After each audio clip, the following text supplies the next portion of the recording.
नमस्कार, मैं मंजुली प्रधान और आप देख रहे हैं न्यूज लाइव। IIMT विश्वविद्यालय में वृद्ध रोजगार मेला का आयोजन, 237 को मिली नौकरी।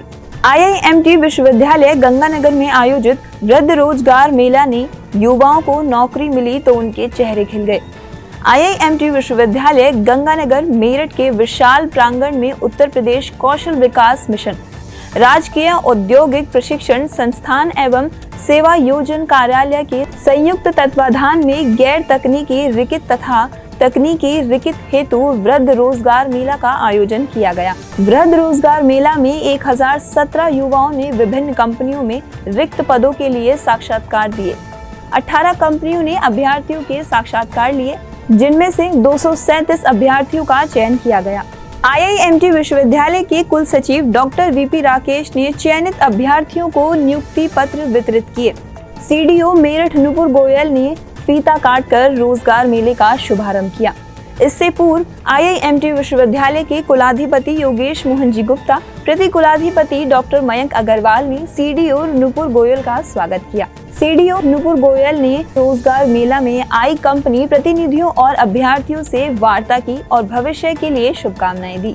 रोजगार मेला के सफल आयोजन में ITI साकेत से कुलदीप चौधरी, MIS मैनेजर उत्तर प्रदेश कौशल विकास मिशन विनय कुमार गौतम, गौरव डबास, IIMT विश्वविद्यालय के छात्र कल्याण अधिष्ठाता doctor Neeraj Sharma, dean activity doctor Lakhwinder Singh, media प्रभारी सुनील शर्मा का सहयोग रहा। सावन के पहले सोमवार को शिवालयों में उमड़े श्रद्धालु, भगवान भोलेनाथ का किया जलाभिषेक। सावन के पहले सोमवार को देश भर में शिव भक्तों ने भगवान शिव का जलाभिषेक किया। जलाभिषेक के लिए सुबह से ही श्रद्धालुओं का मंदिरों में तांता लगा रहा। हरिद्वार समेत काशी विश्वनाथ मंदिर और उज्जैन के महाकाल मंदिर से लेकर मुंबई के बाबुलनाथ मंदिर और गुवाहाटी के शुक्रेश्वर मंदिर आदि तक श्रद्धालु जलाभिषेक के लिए कतारों में खड़े नजर आए। मेरठ के ओघड़नाथ मंदिर समेत सभी प्रमुख मंदिरों में बम बम भोले का घोष होता रहा।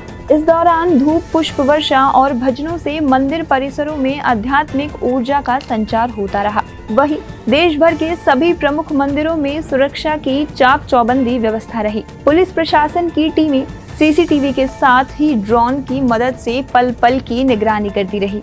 प्रमुख मंदिरों में भीड़ प्रबंधन के लिए पुलिस प्रशासन की ओर से विशेष व्यवस्थाएं की गई थी। बिहार में चुनाव से पहले CM नीतीश कुमार का वादा, 1 करोड़ युवाओं को देंगे रोजगार। बिहार चुनाव से पहले CM नीतीश कुमार ने बड़ा वादा किया है। CM ने कहा कि अगले 5 साल में बिहार के 1 करोड़ युवाओं को सरकारी नौकरी और रोजगार देने का लक्ष्य निर्धारित किया जा रहा है। इसके साथ ही अब तक 10 लाख युवाओं को सरकारी नौकरी और लगभग 39 लाख लोगों को रोजगार दिया जा चुका है। CM नीतीश कुमार ने कहा कि अगले 5 साल में लक्ष्य को दुगना करते हुए 1 करोड़ युवाओं को सरकारी नौकरी और रोजगार देने का लक्ष्य निर्धारित किया जा रहा है। इसके लिए निजी विशेषकर औद्योगिक क्षेत्रों में नौकरी एवं रोजगार के नए अवसर सृजित किए जाएंगे। इसे लेकर एक उच्च स्तरीय समिति का गठन किया जा रहा है। वहीं युवाओं को स्वरोजगार से जोड़ने के लिए कौशल विकास का प्रशिक्षण भी दिया जा रहा है। मुजफ्फरनगर में एनकाउंटर, संजीव जीवा गिरोह का शूटर शाहरुख पठान मारा गया। मुजफ्फरनगर में मेरठ STF को बड़ी कामयाबी मिली है। मेरठ STF ने गैंगस्टर संजीव माहेश्वरी जीवा और माफिया मुख्तार अंसारी गिरोह के शूटर शाहरुख पठान को मुठभेड़ में मार गिराया। मुठभेड़ के दौरान खालापार निवासी शाहरुख पठान ने पुलिस पर 10 से ज्यादा राउंड फायरिंग की, लेकिन जवाबी फायरिंग में STF ने शार्प शूटर को मार गिराया। शाहरुख पठान पर 1 दर्जन से अधिक मामले दर्ज थे। STF ने मौके से 3 पिस्तौल, 60 से ज्यादा कारतूस और 1 कार बरामद की है। STF के SSP ब्रजेश कुमार ने बताया कि सूचना के आधार पर STF टीम ने कार सवार बदमाश की घेराबंदी की और इस दौरान देर रात छपार क्षेत्र में बिजोरपुरा तिराहे पर मुठभेड़ हो गई। मुठभेड़ में मुजफ्फरनगर के मोहल्ला खालापार निवासी शाहरुख पठान मारा गया। गलवान झड़प के बाद पहली बार चीन पहुंचे विदेश मंत्री जयशंकर, चीनी उपराष्ट्रपति से की कई मुद्दों पर बात। गलवान झड़प के 5 साल बाद विदेश मंत्री S जयशंकर चीन पहुंचे और बीजिंग में चीन के उपराष्ट्रपति हान झेंग से मुलाकात की। इस दौरान उन्होंने भारत चीन रिश्तों में सुधार की बात कहते हुए विश्वास जताया कि यह दौरा इन रिश्तों को और बेहतर बनाएगा। एस जयशंकर ने भारत की ओर से शंघाई सहयोग संगठन में चीन की अध्यक्षता को समर्थन देने की बात कही। चीनी उपराष्ट्रपति के साथ बैठक में जयशंकर ने कहा कि अक्टूबर 2024 में कजान में प्रधानमंत्री नरेंद्र मोदी और चीन के राष्ट्रपति शी जिनपिंग की मुलाकात के बाद रिश्ते बेहतर हुए हैं। जयशंकर ने भारत चीन के बीच 75 साल की कूटनीतिक रिश्तों का जिक्र किया और कैलाश मानसरोवर यात्रा की बहाली की सराहना की। विदेश मंत्री एस जयशंकर कल तियानजिन में एससीओ विदेश मंत्रियों की बैठक में शामिल होंगे और कई द्विपक्षीय मुलाकातें भी करेंगे। ग्लोबल मार्केट से कमजोर संकेतों के बीच घरेलू शेयर बाजार में गिरावट, सेंसेक्स और निफ्टी टूटे।